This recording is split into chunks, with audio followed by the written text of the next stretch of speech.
गोविंद बालाजी मुंडे राहणार परळी वैजनाथ येथील असून मी धनंजय मुंडे साहेबांचा नोकर नसून परळीतील प्रतिष्ठित व्यापारी आहे।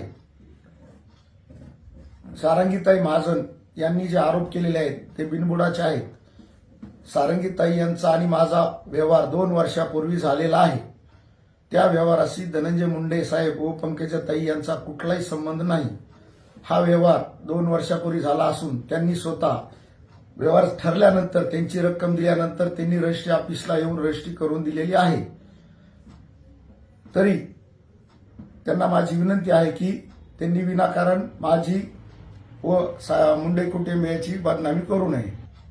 या व्यवहाराच्या वेळी मी किंवा त्यांना इतर कोणीही त्यांना दबाव आणलेला नव्हता। त्यांनी स्वतः येऊन रजिस्ट्री करून दिलेली आहे व हे प्रकरण त्यांनी 2 महिन्यापूर्वी न्यायालयात दाखल केले आहे। तर त्याला मी आव्हान दिलेले आहे, काय होईल ते आता कोर्टामध्ये होईल। तरी त्यांना माझी विनंती आहे की त्यांनी या प्रकरणाशी धनंजय मुंडे साहेब व पंकजाताई यांचा संबंध जोडू नये व माझी नाहक बदनामी करू नये।